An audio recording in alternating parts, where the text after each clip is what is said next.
All right, all right, all right. So we are here live today on the social experiment. We actually were able to get started on time. We might be a couple minutes early, but I first and foremost want to thank my guest, Miss Christine Rush, who is going to be running for District Magistrate this year in the upcoming primary election. We're going to have a conversation. She's going to tell us a little bit about herself, why she decided to run for the District Magistrate seat, and then she's also going to inform us about what that actually means, what she will be doing with that position, what that job entails. Feel free to reach out, if you have any questions or anything like that. So we're going to get some good information from her. Hopefully, we can learn a lot about the district magistrate seat. So first and foremost, I want to thank you for coming on the show. I appreciate you. You might have to move a little closer so I can hear you in the mic. Scoot your chair up. Chair. All right, there we go. So first and foremost, thank you again for being a guest on the show. I'm going to give you the opportunity to introduce yourself. Just let us know who you are, and then we'll go from there. Okay. My name is Christine Rush. I am a lifelong Erie resident. Doesn't mean I haven't been many places, but I have lived in Erie and chosen to live in Erie for this duration. I am a mother of four, a grandmother of eight, Okay. two sets of twins, so that's how that eight spanned out. I am a graduate of Edinburgh University. High school was East High in St. Ben's. Grade school was St. Patrick's School. I grew up on the Lower East Side. I moved to the West Side briefly, and then I came back to the Lower East Side, to where it's home for me. Okay. East High is a middle school now, but it was a high school when I was there. I was one of the graduating classes in the old building. So I'm very happy to be here with you, and it's a blessing to have you ask me to come in and speak, to be honest. Okay, thank you. I appreciate that. And the first question I usually ask people is like, what made you be interested in coming on the show, being a guest, and having this conversation with me? This journey. I probably would have never done this. Okay. But this journey that we have been on together as first time candidates, first time, people out there seeking the election or seeking, the favor of the people. So this journey is what inspired me to come and do this with you. This is completely out of my box. Okay. It's out of my bailiwick. I'm completely uncomfortable. Okay. But I feel protected, and I feel, like I'll be provided for in this space. Thank you. But I appreciate you coming on, and I will tell you something that people have been telling me is to do it scared. You know what I mean? Like, don't worry about it. I had my volunteer meeting the other day, and my brother was in there, and he was like, "Listen, bro, I seen you say you don't know if you're doing it right, if you're doing it wrong, but just fell forward." So I appreciate you just coming out there. I appreciate you supporting me and being alongside me is what I'm doing everything. So again, I appreciate you. I know based on my experiences and the things that I've been going through, it takes a lot of courage, Yeah. it takes a lot of strength, it takes a lot of patience. Also, it takes a lot of support. You know what I mean? So I want you to know that you have my support. I'm glad to see you, Ryan. But so we can get into the conversation, I want to ask, like, what is a district magistrate and what do they do? So the magisterial district courts it's the first line. It's the basement. It's the ground floor. A lot of people experience the court system for the first time at that point. So when they're walking in the door, for the most part, it's the first time. Whether they got a traffic violation, whether if it's a civil case with landlord tenant, it could be anything in it. Mhm. It's the first point of contact for the court. So there's a lot of power there, but there's also it's a community seat, so it should be met with empathy and compassion at the same time. So being in that atmosphere, especially looking at a person who doesn't understand what's going on, doesn't might not even know why they're there. Mhm. They're just being called into court. There is I have a heart for I have Mhm. a heart for first time experiences. This is a first time experience. This journey is a first time experience. And I think I'm just going to move in with that. You mentioned something about doing it afraid Mhm. or walking in fear. Um, that's exactly what this is, doing it afraid. I've never done this before, but more importantly, I'm doing it with the faith of that no matter what the outcome is, no matter where I land on the back end of this, I have faith that this is the path that I'm supposed to be on. Okay. So, yeah, it's daunting. Okay. But let's go back to the court situation. Magisterial district courts handle court cases of $12,000 or less, Okay. civil cases, that is. They're traffic violations, moving violations, things of that nature. Some minor criminal cases are handled there, and in arraignment. So that's where you go. That's where bail and bond is normally decided, unless it gets changed in the higher court. That's the arraignment to move something to the higher court level. It's not a Oh, policy chair at all.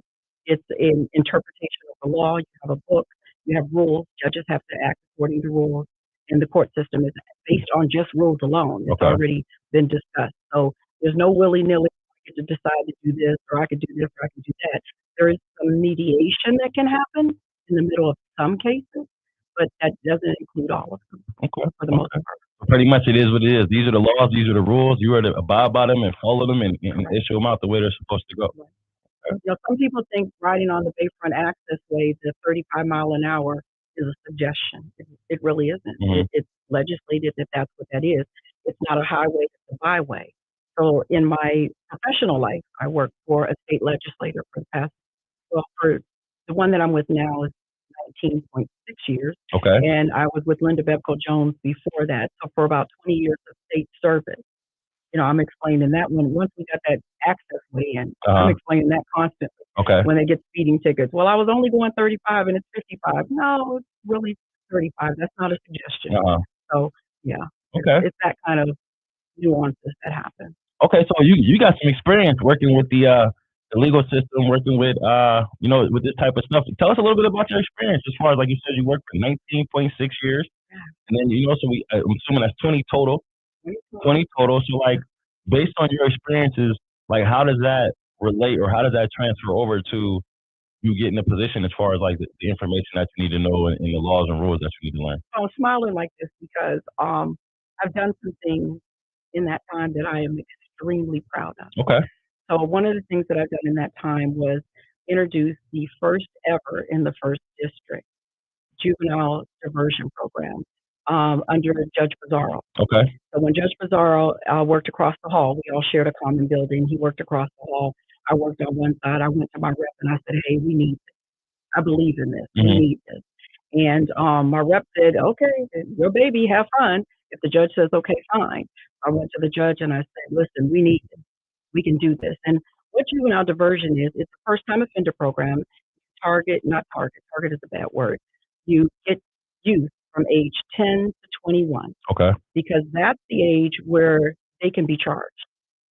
I had a lot of cases from maybe Walmart, your petty theft, things of that nature, or issues in school with your tolerance and things of that nature. But you would take them, and what you would do is you would find out what the root of it is, Okay. have a conversation with the student, provide some mentors, some adult mentors, have something for them to do. A lot of times, sometimes it was an essay, sometimes it was, oh, this thing we did that was so fantastic with the girls. Elaine Stanton and I got together on a Saturday, Okay. and we pulled a bunch of girls that had been fighting in the schools, between the schools, right? We pulled them all in on a Saturday, and we did a workshop with them. We did peer mediation, we did problem solving and resolution, things of that nature, teaching them different skills to handle their anger, their anxiety, things of that nature. So when you get a young girl, especially young girls when they're fighting, and I might be skipping around a little bit, but when you get a young girl and they're fighting, there's a reason they're fighting. Hmm. It might be over one boy. Hmm. Will have four girls fighting. Hmm. That's their power. Right. You have four girls here. You all can unite with each other and decide that this one boy is not going to make you fight each other, draw blood on each other. So we did that, and it was an amazing experience because being a girl myself, those are some of the things that you kind of miss if you don't have a grandma Hmm. or a mom that can stay home because everybody has to work now. Right. So a lot of times it's providing the village for that Okay. young person. Okay. And providing a village, there's no better joy in that. So that's one of the things I'm proud of that happened in that for the first time. We ran it for about 5 years. It kind of dissipated a little bit because life started lifing. It's based on having adult peer mentors. So once we started losing our adult peer mentors, it was a little difficult to keep up. Okay. So So pretty much we treating the individual and not just the behavior. So we actually identifying these young ladies or young people, you know what I mean, and figuring out what's wrong before we just judge them and then charge them and kind of like put things on their records. That's yeah, good. I'm pretty sure that saved a lot of lives and it probably stopped a lot of people from getting in some bigger trouble. I'm pretty sure there's some young men or young ladies who were a part of that program who kind of remember and like are they still grateful reach for it out. now. I still have a couple of them that still reach out and say, "Hey, Miss Chris, this is what I'm doing now. Things are okay." Hmm. Um, sometimes they reach out and they say, "Hey, Miss Chris, I got into trouble. What am I supposed to do?" Mm-hmm. So it ebbs and flows. I'm so passionate about juvenile diversion specifically that I now participate and I'm the board chair of a juvenile diversion program in Pittsburgh. Okay. It's called Project Impact. And what that project does is it expands it to the family.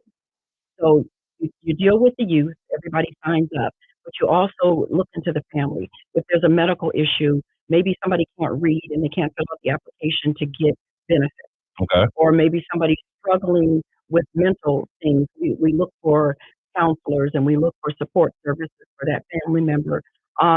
Maybe mom works third shift, so she's leaving the oldest child at home to babysit the younger children, and the oldest child is maybe not going to school or having Mm. responsibilities of an adult. So we look to help that mom mitigate by putting her into mom-to-mom programs where other mothers pitch in with this mother Okay. and help her nurture her children or look out for them or babysit or things of that nature. So the Pittsburgh program is broader, Uh-huh. and I look forward to maybe introducing some of that into Erie or incorporating some of that into Erie.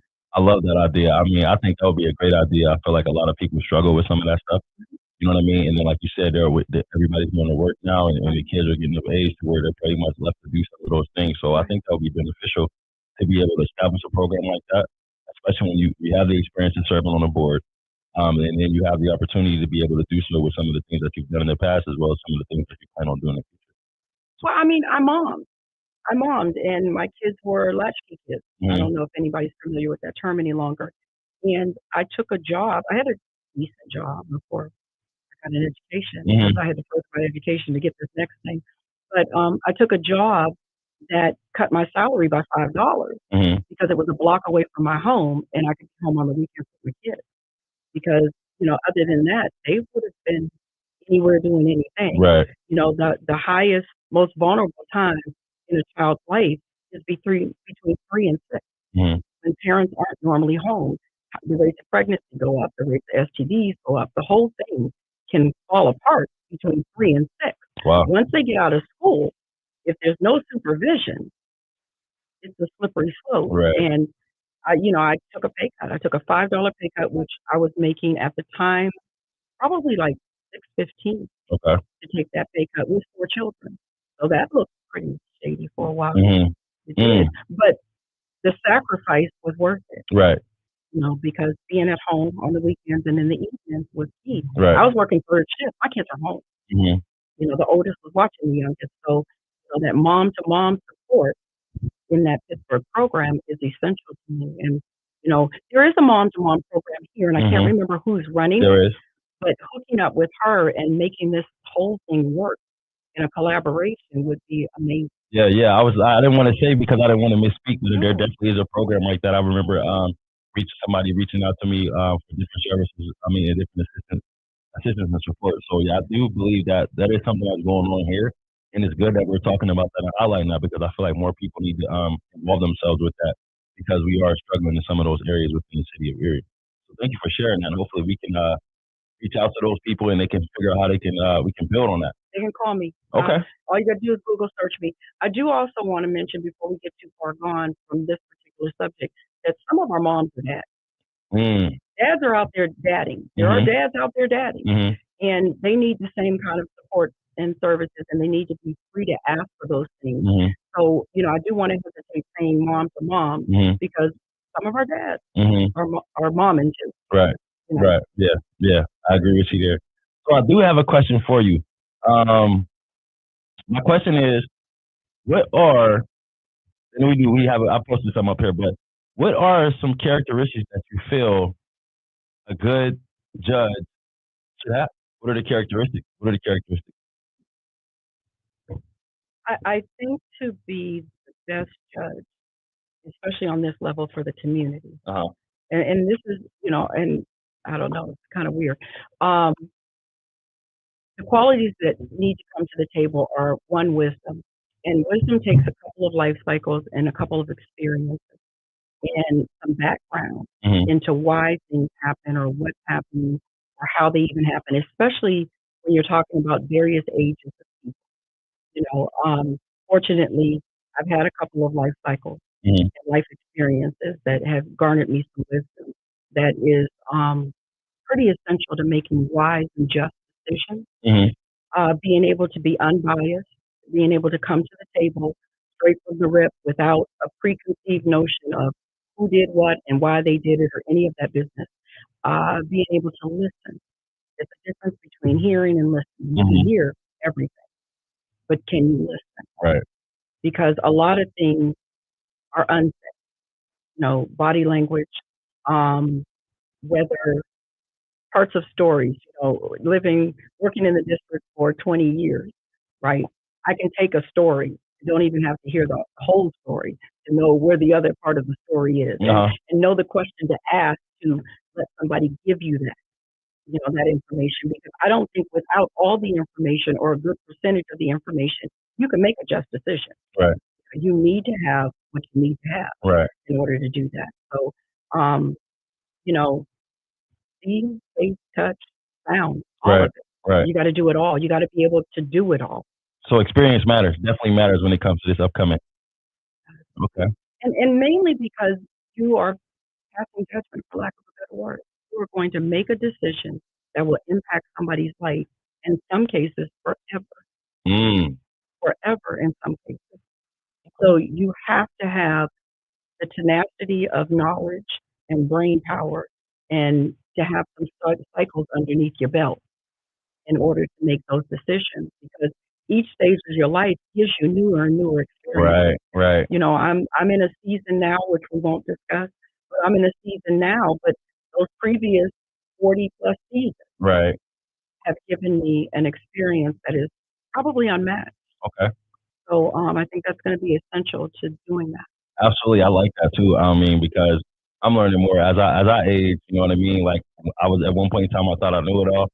And then you get smacked in the face with something else. You're like, oh, I didn't know that. And then you hit with something else. Like, I didn't know that. And some of those things kind of shape us. And even like at the age of 39 right now, I'm still learning a lot of different things that I was naive about. So it is important for certain positions, when you're judging, you know what I mean? You have to have, in my opinion, you have to have some experience as far as working with people, interacting with people, and then dealing with different walks of life. Like you said, from the age of 10, you can be charged up until the age of death. You know what I mean? Like there's some older folks who they be coming in. It's like, how do I communicate with this person? How do I listen to that person? So it's good, like as far as like having the experience and being able to understand that I'm gonna treat this person justly based on the information that they're providing to me, as well as through my own personal experiences and not jumping the gun. I feel like us as young people, sometimes we're so gung ho about change and we're so gung ho about making decisions that we feel like we're doing the best for other people, and sometimes we're just doing what's good or what's going to make us look good. You know what I mean? As far as our record, I have a record of X, Y, and Z, and oftentimes you don't treat people like people. So I appreciate you sharing that. But it sounds like there's a lot of responsibility. There's a lot of hard work. So my question to you is, I know this wasn't an overnight decision for you. Absolutely was not. When did you decide, you know what, I'm going for this position?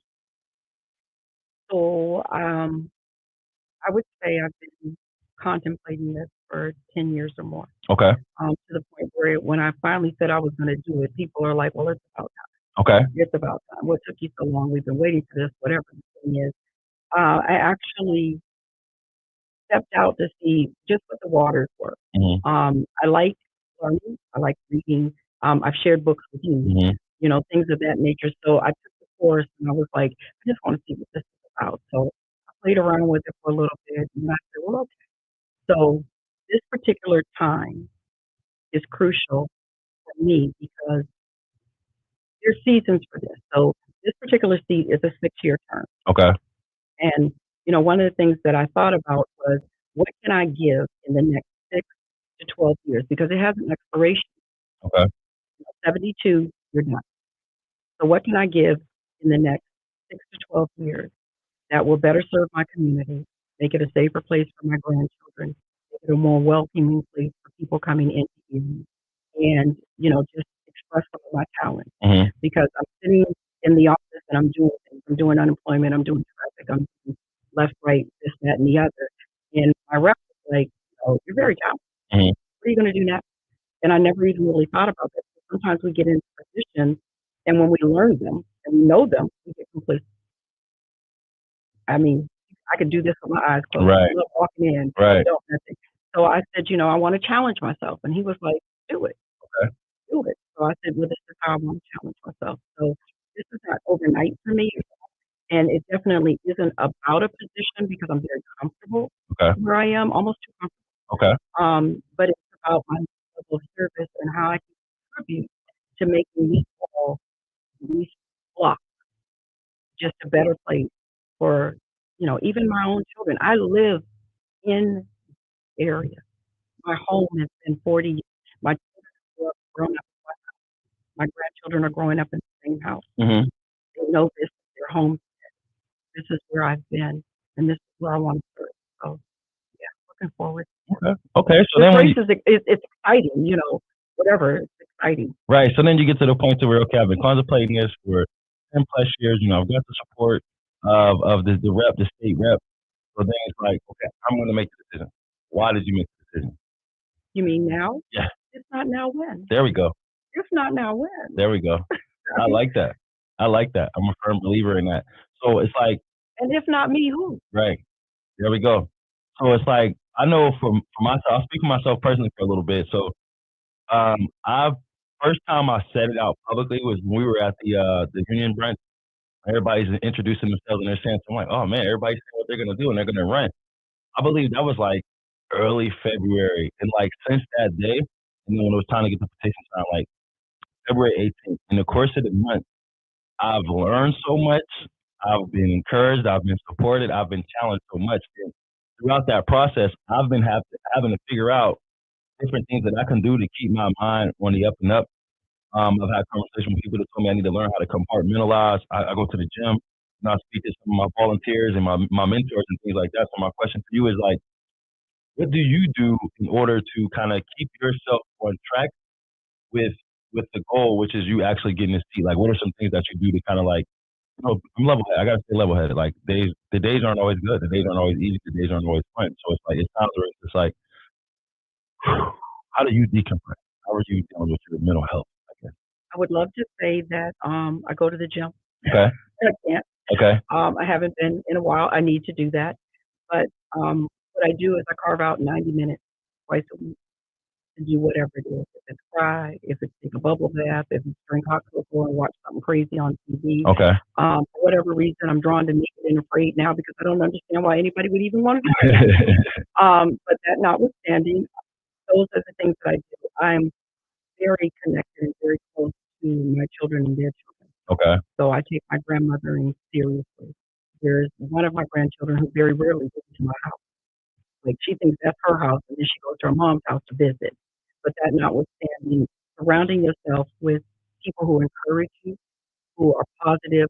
Sometimes it's just calling somebody and saying, hey, I need a hug. Mm-hmm. Just a hug. Mm-hmm. There's all kinds of hormones that get released when somebody gives you 20 seconds of their arm. So, it's a lot of that. I'm an active therapy seeker. Okay. I have a therapist and she lets me rant and rave and holler and then she pulls me back into focus. I have a cousin, Abdullah Washington, who yells at me Okay. sometimes when I Okay. need to be yelled at. And, you just try to make the best of this thing. This is a journey. Like we're both on this amazing journey. There's nothing like this. I give kudos and credit to the people that came before us that ran Uh-huh. because I never have been a candidate. Right. This candidate thing is wow. Yeah. It's wow. And it's ups and downs, it's hills and valleys. Mm-hmm. So when I'm in the valley, I seek like-minded individuals who are Okay. supportive and find comfort in that. And when I'm on the hill, I pull them up and I say, look at the stars Right. because that's what they are. It's the sky. The sky is actually the limit. Right. Absolutely. I agree. And then so then we talk about that, you get to the point to where, okay, I'm processing this, I got my support, I'm able to do some things for myself for self-care.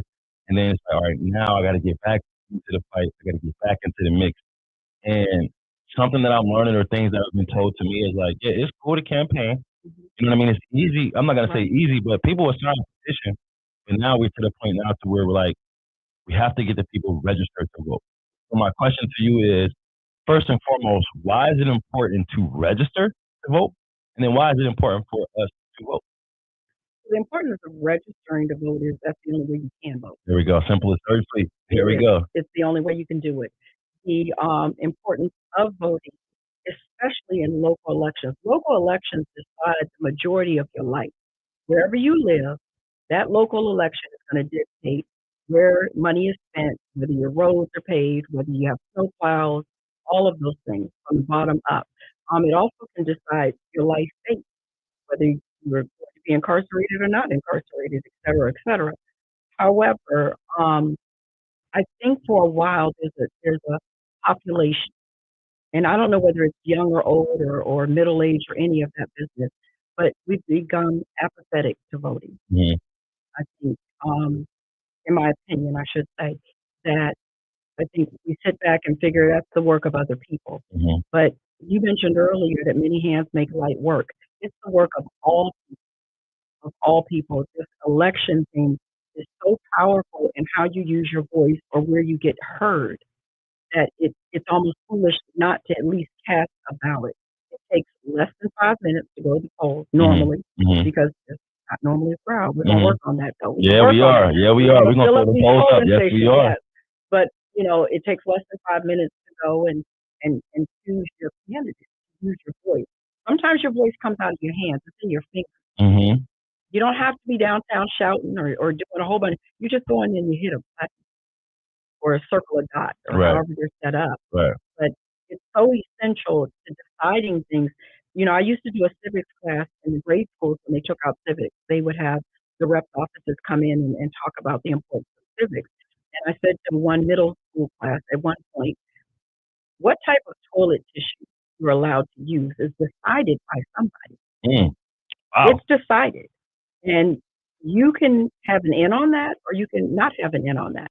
Whether your police force is funded, whether your school districts are funded, whether your kids are using books that are 20 years old or more current, books. It's all decided on a vote. Mhm. It's all decided on a vote. Whether we close schools or open schools is decided on a vote. So your vote has a voice. It has a voice. Absolutely. And historically, coming from, I had grandparents, who, if living now, would have been more than 100 years old. Mhm. So I heard the stories of the migration coming up from the South and how hard they had to struggle just to get the bare minimum, the things that we take for granted. Right. And I promised my grandparents, sitting at their knees, watching my grandfather work 90 hours a week so that he could send his kids to school Mhm. and things of that nature. I promised them that I would not be apathetic to my vote, that my vote counted because Mhm. they fought for that. Mhm. They even bled for that. Mhm. I will not be apathetic to that. And I'm actually proud that I'm on the super voter list because I don't mess around when it comes to Right. voting. Right. So, yeah, and I demand that my children do that. I take my grandchildren to the polls. Okay. They're gonna learn the polls from Papa. Right. We carried them in Right. when they were babies. Now they're walking. That's important because we cannot take this for granted, or else Absolutely our agree. world will be taken from us. I agree with you there. I definitely agree with you there, and I appreciate it. Even just you sharing that with me as far as like you taking your grandbabies up there and then working the polls and stuff like that. Because I mean, it kind of leads into my next question. Is like I don't know how to formulate this, but I'll say it like I have 5 daughters, right? How important is it for my daughters to see you, or do you feel it's important for my daughters to see how hard you're working and get to see that you are, and how impactful do you think it will be to the community to see, wow, there's a black judge right in the city where I live, and she was born and raised in the city that I'm being born and raised in, and I can do that too. Like, do you? Because I know a lot of people put emphasis on it. A lot of people don't put emphasis on it. Me myself personally, I put a lot of emphasis on it. How impactful, how important is that to you? Um, I feel emotional just a little bit now because my granddaughters they're mostly girls in my family. Mhm. We have very few boys, but they're boys out there. Mhm. They say things to me. They're like, they call me Meemaw. I'm Mhm. the first Meemaw in my family, actually. I don't even know how that happened. Normally it's Grammy or Uh huh. whatever, but I'm a Meemaw. So, they're in middle school now, in 6th grade. They're so excited about doing it. Okay. And, we sit on the bed at night and we start talking about why is this important to you? And my granddaughter told me the other day, she said, it's important to me because I know I can. Mm. She said, I can do it. I know I can. And to have little little eyes and little ears look up to you because, we mentioned earlier doing this afraid. Mhm. They don't even see. Right. They don't even see that. They walked in the St. Patrick's Day parade Uh-huh. and they're still talking about it. Yeah. They're still talking about it. And I'm like, this is amazing. But our womanhood is under threat. Maternal health care for African American females is bad. Mhm. So, I had an experience where I got sick, went to the doctor's office, and they said, "Oh, it'll wear off of you in a couple of days, whatever, whatever." But a coworker gets sick, and she goes in and she gets antibiotics.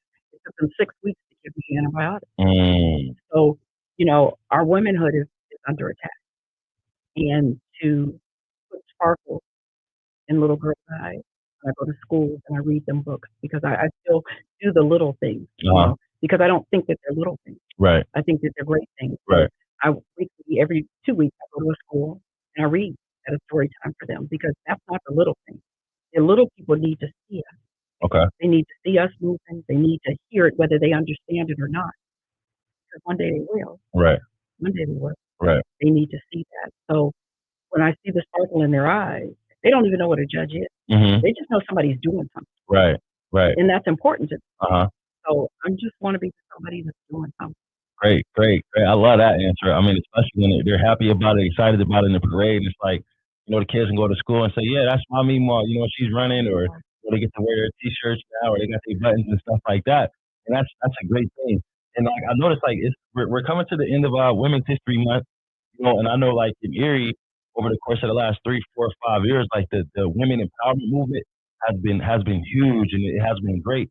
So my question to you is, like, how important is it for you that other women embrace your run, they support your run, that they put their word out? And I'm not saying that they don't, because I have been seeing some ladies or women, doing that. But I mean, I wanted so you can kind of speak to the audience, like how important is it for the women in the city of Erie to get behind you or get beside you, support you, volunteer with you, donate to you, work for you, whatever the case may be? Like, why is this important for not just you, but for other women who live in the exact same city? So let me start with saying I love being a girl. Mhm. I'm a girl's girl. I Mhm. love it. I wouldn't trade it for the world. However, I think more importantly than getting on board is being on board. Okay. And What do you mean when you say that? when I say that, I mean like this is a sisterhood for the most part. We're all fighting for the same thing. Whether you're black, white, Hispanic, anything else, we're all fighting for the same thing. It's a sisterhood. We're fighting for equality of pay. Mhm. We're fighting for recognition. We're fighting to be seen as thinking beings Mhm. as opposed to physical beings. But in the meantime, we're moms, we're sisters, we're daughters, we're everything. So there are some women out there who are everything in one house. They're the head of household. They're the mom and the dad, for lack of a better term. They have to figure out what's going on. If a pipe breaks, they have to figure out how to do that and things of that nature. We are the most resilient creature Mhm. in God's creation. Mhm. I mean, He made us for a purpose, Mhm. and not only we are fulfilling that purpose, but we're taking this same purpose to the next level. And I think that creates a little bubble of fear Mhm. in the patriarchy, if I could say that. Yeah. Yeah. I think that's what that does. But I'm not here to be a challenge to anyone. I'm here to be an asset to my community, an asset to my family, an asset to my brothers, an asset to my sisters. That's my goal. That is my same goal. I'm not here to challenge anyone. Mhm. I'm here to just be an asset and to be used. I get up in the morning, I do my affirmation, I throw my hands up, and I just ask God to use me. Okay. Just use me. However you see fit. Just use Okay. me. So I'm get on board? No, just be. I mean, I hear what you're saying. I mean, I hear what you're saying, and I feel like they need to get on board. You know what I mean? And that's just me. I can't speak for a woman, or like I don't speak to the interests of women because I don't want to cross any boundaries. But like I would love to see it, and I have seen some of it. I would love to see so much more, to where much more women on, like, the majority of my stuff is on social media, so more women on social media are speaking about you. reaching out to you, asking how they can help you, They really asking how they support you, and that's a great thing. And I also know I'm not if we can touch on this or not, but you are part of a sorority, correct? yeah. Oh, Biggest sorority in the world. Alpha Kappa Alpha there we go. Sorority Incorporated. Okay. Yes, I am. I am. That that experience Hmm. taught me process. Okay. It taught me to work in a process, to work through a process for a goal that's greater than me. Okay. And it was the most amazing thing because I don't, for those people who have pledged is not the word that we use, dedicated their lives to service Okay. is what we do. For Clarify those that. people that have done that, they understand exactly what I'm talking about. The process that you go through to become one with the sisterhood. Hmm. It's I can't even explain it. It's almost hard to even think about it now because it was so many years ago. But I learned. I learned that it's not just me. That this world is bigger than me, Hmm. and that my service in this world Hmm. means more than anything in the world. And so people say, "What made you choose AKA or Alpha Kappa Alpha Sorority Incorporated? What made you choose that?" There was never a time where I didn't think that's what I wanted to be. Hmm. And I have friends all over the board Hmm. and all the colors. But for me, what they say for me in my house, I Hmm. serve the Lord. For Hmm. me in my house, that was the only thing that I could do. I mean, I never dreamed that I would be anything other than that. Okay. And that sisterhood is so amazing and so deep and so dedicated that I've learned a lot from women all over the world. Since this journey, since becoming a candidate, people that I didn't even know would notice my Facebook, see the colors on my Facebook page, and reach out to me Okay. and say, "Girl, this is what you're getting ready to deal with. This is what you're gonna have to go through, but get up every day. Right. Get up every day." Right. She said there'll be days where you want to stay in the bed, and these are strangers. Right. Days where you want to stay in the bed and just let life roll through. She said, "Nope." She said, "You get up, you put your lip gloss on, and get up every day." Because Fenty is the thing right now. Okay. So you get up and you get up every day. And she said, "You go out there and you make it better." Okay. All right. I want to make it better. I love that. I love that. So then even like so we speak to the women. You talk about the sisterhood. Now my question to you is like, how can us as men in the community support you? And I mean, I don't again, we're not talking black, white, Puerto Rican, green. Men as a gender, like how can we support you? How can you feel more safe, more secure? Because this hasn't been easy for me. I've been uncomfortable as a man. So I can't even imagine as a woman, like what type of support do you need from us as a men in the community? How can you feel embraced? How can you feel supported? I'm not saying that we haven't been doing so already, but again, we want as much as we can possibly get when we're running for these positions in these seats. So my question, how can we be more involved and be more supportive to you? My answer to that question would be based on just the sisterhood. Okay. If you don't see us at the table, add another chair. I'm gonna Add have to another write that chair. down somewhere. I'm gonna have to quote that. I'm gonna have to save that and use that for myself. Our perspective and the value that we can bring to the table is unmeasured. Hmm. Don't be afraid of it. Hmm. Don't be afraid of it. Don't be afraid of, you know, I hear some things, "Oh, she looks so mean," or "She talks so, whatever, whatever." Don't be afraid of that because add another chair. Hmm. Call one of us up Hmm. and say, "Hey, bring your perspective to the table," because we actually do make things better. Hmm. We're not there to seek and destroy. We're not there to bash men. You know, there's a lot of that going on all by itself. Hmm. But when you find professional women that can add value to what you have going on, no matter what it is, add another chair. I like that. I'm gonna have to write that down somewhere. I can listen. I definitely appreciate that advice. Add another chair. I feel like I need to be putting some chairs at the tables I'm at as well. And again, like because I know, like as far as the support that I receive from women in the community, my mom, my sisters, and stuff like that, like it's been nothing short than amazing. Like they always have my back. And people that reach out that I've been receiving, and even like some of the volunteers have been it's been more majority women. I'm not gonna say more women than men, but it's been majority women. So I definitely see the support that come from women, and I love how women are willing to step up and support men in roles of leadership and positions of power. And I believe that us as men, I'm not gonna say can do better. We could do a lot more as far as like supporting some of the women that are in the leadership positions, and not feel threatened or not feel intimidated by a woman in a position that's trying to do something for herself. or in a position that is trying to do something for the community. So hats off to you for that, and thank you for that advice and that information. But I want to know like so this is my question to you, and I'm gonna base it off of my personal experience. So last night we had a forum, and they sent the email letting us know how the forum would go, and they told us how everything was going to be. But we did not know the question. Me, I'm a type of person. I mean, I've been doing this social experiment for 2 years now, and then I feel like I interview very well. And then even based on my experience as far as like running groups, facilitating groups and stuff like that, like I have no problem sitting at a table, answering questions, and then actually sitting amongst the people who I'm either going to be running with or running against. And I know that you have a forum coming up this Saturday on the 29th, the Booker T. Washington Center. My question to you is, how do you feel about like going into that? Is it like I'm ready for this? How can we get you ready for that? Or is it more like because for me, again, I'll speak for myself before I even ask you. I don't want you to give away too much information, but I was excited about it. What I mean? I'm ready for this. I get to go in there and get the opportunity to answer questions as far as why I'm running. And I don't have to read a script. I don't have to read any notes or anything like that because I'm doing it from a heart with pure intention. So any question that comes my way based on information I've already obtained, like I can answer those questions. But my question to you is, how are you preparing yourself for that? Is that something that you're looking forward to, or is that something that's just kind of like, man, So, I'm a background person. okay, Um, we had a conversation before we started this about like I don't like seeing myself in pictures or any of that business. I'm a background person. I'm a worker. okay, I'm always been a worker bee. I'm the eldest, I should say, grandchild. I was the firstborn.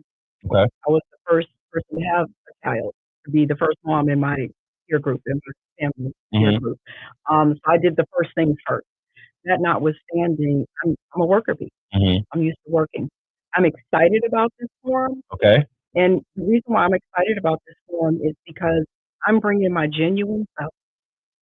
I'm a lot like you. This is it. I'm not a politician. I'm a ground level, grass level community member, and I just want to make my spot better, this spot better. mhm, So, as far as preparation, there are some things that I'm preparing to say if asked, mhm, that I'm able to say if asked, mhm, but it will be 100% authentic. okay, I don't know how to be anything other than me okay, because every experience that I've had that got me to today's date, sitting in this chair, is what made me. right, And I'm going to honor that at every twist and turn. Whoever likes it. Who loves it. Who doesn't like it, it's okay right, right. because I'm just going to be authentic in me. I'm glad that you said that, and that kind of leads me to another question because like we got a comment from Devonna. She said Hey, it takes a lot of courage to be willing to run for any political office. I'm very proud of the both of you. Shout out to Mama Christie. I've known since being a young girl. We also had a class or two together at Edinburgh. She's powerful, hardworking, and compassionate woman. Thank you for your willingness to put yourself out there. So thank you for that, Devonna. And listen, man, when I tell you Devonna come through for me, her and Angel, it's been times I'm like, man, I'm going through, I got to haul at them. And they always keep it real with me, you know what I mean? They uplift me, but then they also check me when I'm doing some stuff I got no business doing. So, again, like, I love the encouragement. I love the support from people in the community, especially those two specifically, because they have done a lot, you know what I mean? And they're continuing to do a lot. So, I mean, but going back to the forum, right?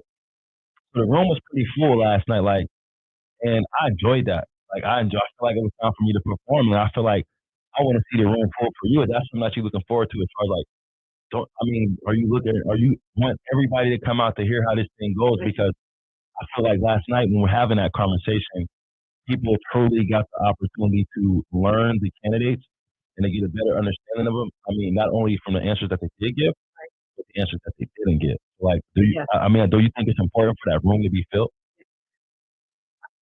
I grew up here, Mm-hmm. so the Booker T is not unfamiliar to me. Mm-hmm. And I remember when Irma Lindsay Mm, used to be able to fill that Booker T to where people were sitting up on the second floor, where the balcony is, or mm-hmm. whatever you want to call it, the second floor. Mm-hmm. That notwithstanding, I would love to see that type of energy in that room again, because that's the energy that we're going to need to generate to get this vote out, Mm-hmm. to get people back engaged in the process, to get people back in the polls, We're looking for poll workers. We're looking for this. We're looking for that. We're looking for folks. And there's a generation out there that I feel don't feel this. Mm-hmm. Don't feel this. Mm-hmm. I want them to come in that room and feel it, because what's going to happen in that room is going to be critical. Right. It's going to be critical to what the next 2, 4, 6, and 8 years of Erie looks like. Mm-hmm.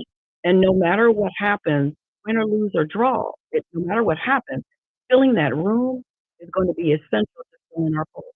Absolutely. So the conversation starts there, the work starts there, but like you said, many hands make light work. I hope that they stop people at the door Mm-hmm. because they ran out of. Right. Right. That's what I'm looking forward to. Okay. I'm in this community. I know this community. People know me. They know what's going to happen. Some people know me better than most, but with Devona, what she added on there is essential Mm-hmm. to making sure that we have a step in this process. And when I mean we the people, not just Black people, not just brown people, not just anything else. I Right. mean we Right. as a whole, everybody. Absolutely. I mean, I'm looking forward to it. I'm going to be there on Saturday. I'm going to be sharing it on social media. Hopefully, everybody who's watching the show, who's going to watch the show, you share it. Saturday, March 29th, the Booker T. Washington Center for Public. There'll be a judges forum where the candidates will be up there. They're going to be answering questions and just kind of talking a little bit about themselves. Something similar to what we did last night. But like I said, I appreciated that opportunity, and it's just like it gave me more strength. It gave me more courage, and then also after I had the opportunity to speak, people reached out to me. You know what I mean? And then you got people like, "Hey, do you need help with this? How can I volunteer with that? I love everything that you said." There were some people like, "I live in Mill Creek, but I'd love to support you. How can I support you?" Even if I'm just like donations, you know what I mean? Like the Act Blue donations came in a little bit more, but now it's like getting the word out there and people getting an understanding of who the people are who are running for these seats and learn a little bit more about them, and then like interacting with the crowd, like walking around, talking to different people and stuff like that. So I think it's a great opportunity for people to get there. And RIP, God rest her soul, Miss Irma Lindsay. She definitely used to pack that place out. And then even to Miss Cynthia Muhammad, like they all had all kind of stuff going on over there. So I feel like anybody who's from that era or from those generations of people who have played a role in some of the things we have going on, like we need to get in there, we need to be in there. And then even like, so I'm gonna speak to it and I'll leave it up to you if you want to. I've been spending a lot of time with Mr. Fred, right? Yeah. And like we've been talking almost every day for the last like week, and this man has been dropping so much knowledge on me and so many gems, and he didn't put me to work like doing all kind of homework and stuff like that. But with his assistance and with his support, I've learned so much in a short week. I've understood what I need to be doing. I've understood a little bit more about the seat, the role, and things like that. And I guess my question to you is like, how beneficial has it been for you to have someone like Mr. Fred Rush in your corner? Like, that's your uncle, correct? Yeah. Like, so like, I wish he was my uncle. You know what I mean? I don't know how you feel about that, but I told him, like, he was like, you call me and I'm going to answer. I'm like, hey, man, my granddad was my best friend. Don't tell me that, because I call him at 9:30. I don't know his sleeping hours. I call him walking my dog 7:30. What's going on? So, and I would get long with it with my questions, but how is that like for you as far as like having somebody like Mr. Fred Rush back? So, and are you familiar with the term? You won't believe it. That nobody believes fat meat is greasy. I've never heard that one Okay, before. so what that means is fat meat is greasy. Uh-huh. Fat. Growing up with Fred, having Fred like Oh wait, ain't no Uncle Fred, ain't no Mr. Fred. You just call him Fred. I call him Uncle Fred, but I didn't know if I should say Uncle Fred because Aunt Gwen, wherever I'm at. If she found out I'm calling her Gwen, it's gonna be a problem. I'm just trying to prevent you from getting in trouble with Mr. Rush. I appreciate that because as a teenager, I struggled. The usual teenager angst, whatever. So I would say my punishment, and I use punishment lightly, would be you got to spend time with Fred. So when I was suspended from school, I would have to go and be with Fred. I would sit in Fred's office and go to the mayor's house and sit on a chair and eat apples for 8 hours because they would be in meetings and having discussions and things of that nature. So it was hard to see at the time what the value was. Like, what can I get out of this? because it's like when you take your babies to church. Mm-hmm. You take the kids to church, whether they fall asleep or not, they hear the word. Mm-hmm. The word is getting in them. Mm-hmm. So that was the situation for me. I was a baby. I was going to church. It was Fred's job, but I was going to church. So the word was getting in me. The fever for this was getting in me. And I ignored it. Mm-hmm. I ignored it. Nope, that's not what I'm going to do. My cousins would say, there were two cousins in the family that were either going to do this or not. It would be me and my cousin Dave. Mm-hmm. So they were like, one of y'all going to do this. And that's not what I'm going to do. So I had children, had a family, did this, that, and the other, worked at Teletron for 15 years. Mm-hmm. Things of that nature, avoiding what was in me. So here's what I can say. Having an Uncle Fred Mm-hmm. is valuable. Having a male figure that shares wisdom, that has your best interest at heart, whether you see it or not, whether you know it or not. He was just some old dude to me when I was growing up, old man. Right. But he was a safe haven. Uh-huh. When I struggled, he was a place that I could go to. He's a confidant. He's a mentor. It was the only daddy I had in some instances in my life, Uh-huh. not knowing my father and things of that nature. Like, it was what it was. Right. I didn't give him the honor that he deserved then. Mm-hmm. I'm piling it on now. Right. And him watching me do this is actually giving him the life. It's like, it's all he wants to be. Where are you going? Where are we going today? Where are we going tomorrow? Where are we going this, that, and the other? I'm so grateful to be able to do this and to do this in a time where he can do it. Right.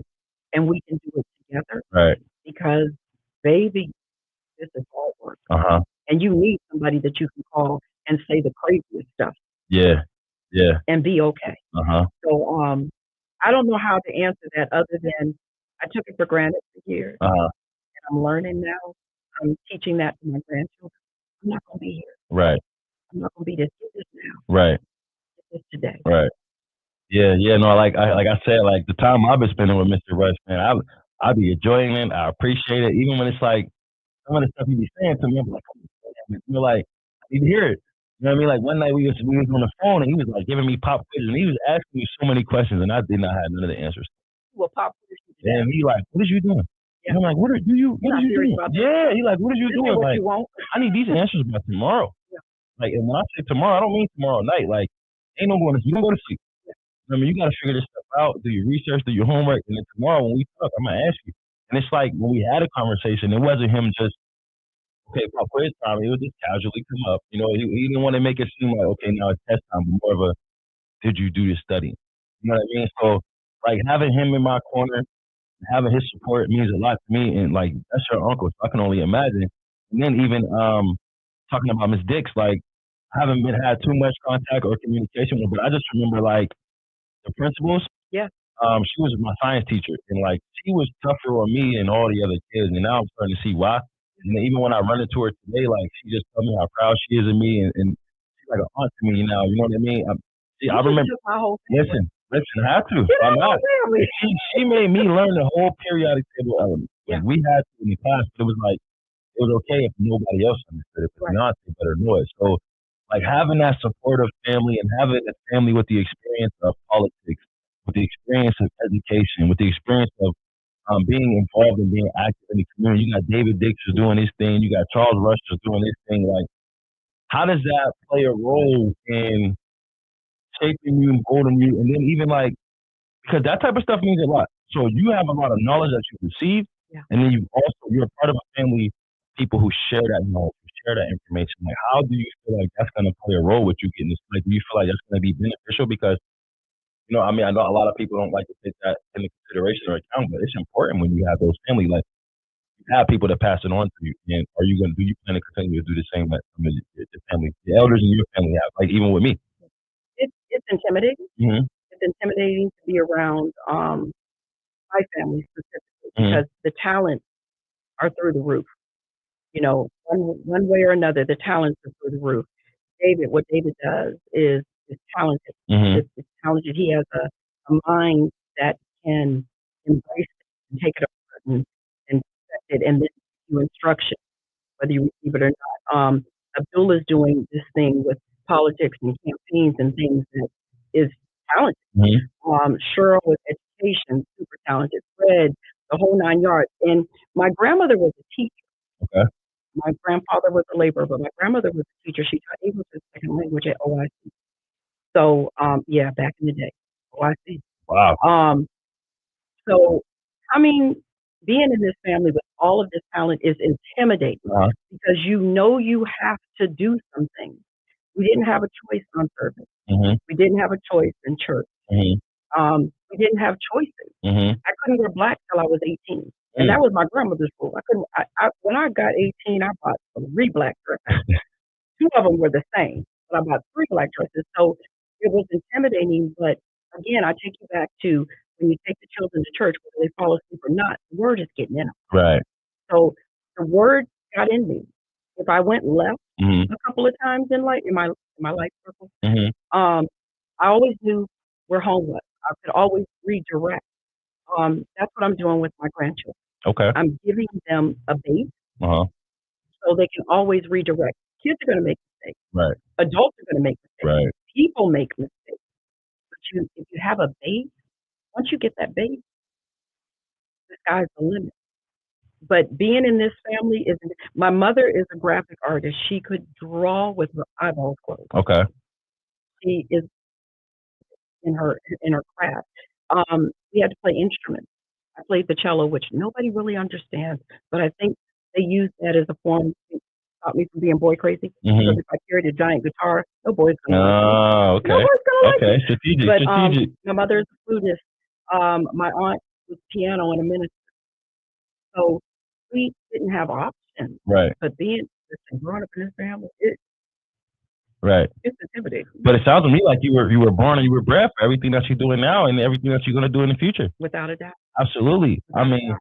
and I can appreciate that, and I'm glad to see that. I'm glad to be a part of that, and I'm glad that you have some of those founding principles and that foundation, solid family support. Because again, like I said, from the small interactions that I've had, it has made a big impact on my life. It has helped me as far as like learning and educating myself on the position as far as what I'm running for, and just even getting myself prepared. So, I mean, lean into that, and again, continue to take advantage of that. But I know you said you're a little nervous. You know he's gonna go. We've been going for an hour now. Oh, we got It's 57 minutes. Yeah. So we talked about why what a district magistrate is. Can I add one more thing? I'm gonna get you there. I'm gonna get you there. Why you want to run? We talked about your family. You touched on your education. You touched on the influence, how it's going to influence women, how it influences men. We talked about the forum. Make sure you come on Saturday, March 29th from 12 to 3 at the Booker T. Washington Center. There's going to be a judge speaking forum. So we pretty much covered everything. And I feel like based on the stuff that you said, you have all the characteristics, all the intangibles to get the seat. And like after covering all of those things, we at this hour. I know you said half hour, hour. I wanted to give you the opportunity to say anything that you felt you needed to say, anything that you wanted to get off your chest, or speak to the people, or whatever the case may be before we close. The floor is yours. I just want to add that I don't believe that we're supposed to be here in this world in silence. Mm-hmm. I believe that intercessory, both in prayer and in action, is essential to matriculating children, especially young people, through their life, and even adults through their different phases of life, because we all go through those things. I've had some great intercessory in my life. Helen Jackson, she's one of the people. Ann Sala, Pete Sala's mom. Mm-hmm. Of all people, I named my daughter after her. My firstborn daughter had 3 Annas in her life. Mm-hmm. So, she didn't have a choice but to be named Anna. People say, why you name your daughter Anna? She had 3 Annas in her life. Those are things that are happening. We owe each other to be each other's keeper. When I see you, I can tell whether it's a good day or a bad day. Mm-hmm. And I just really met you. I have a relationship with your mom, but I just really met you. And I try to be a part of your good day or make your good day better. And I think we need to do that. We need to do that more often. We need to do that across the board with everybody. Say good morning to strangers. Yeah. A simple good morning. Say a good morning to a stranger could be the deal breaker between somebody bottoming out or living another day. So I just wanted to add that because I don't know how to be anything other than my genuine self. So that's all I have to offer. Good. All right. Well, thank you. Thank you for coming on the show. Thank you for answering the questions. We had a couple comments. Just people saying, that's what's up. Somebody said, add another chair. Love it. Yeah, I love that too. I'm hold on to that. Mabel Howard, so awesome. We got some hand claps from her. But I appreciate you coming on the show. Again, the speaking engagement, the judges forum is Saturday, March 29th from 12 to 3 at the Booker T. Washington Center. If you have not registered to vote yet, make sure you register by May 5th, 2025, so that way you can vote in the primary election. Primary election is May 20th, 2025, and you are on the ballot as number. I think 2. I was 3, but I think 2 now. Oh, somebody dropped. Yeah. Okay, so number 2. So we starting with 2 when you go to vote for District Magistrate, Erie, PA. Number 2. And I'm number 5. I'll make sure it ain't about me today, but I want to make sure I throw that out there. When you vote for me for city council, make sure you start with 5. Thank you to everybody who watched the show. Like Miss Christine said, she's accessible. You can call her. She answers questions. She's for the people. Again, make sure that you register to vote. Tell your friends, ladies, she needs more support than what you all have already been given. You've been given a lot. We need more. Fellas, she needs more support. We've been given a lot, but we need more. This race is important. The local election is important. We have some faces who are trying to do some new things. So again, it is going to be important to vote, especially this year with all this stuff we have going on the federal level. Make sure that you know your candidate. Ask questions, reach out. They should be accessible to you. They should be able to answer some questions that you want to have answered. If not, they should be able to get that information to you. So again, thank you to everybody who is watching. Thank you to everybody who's going to watch in the future. Stay tuned. We got more candidates who are going to come up, and then I'll be doing some more interviews as well with different people who want to ask me about my run. In the meantime, you all have a good rest of your day.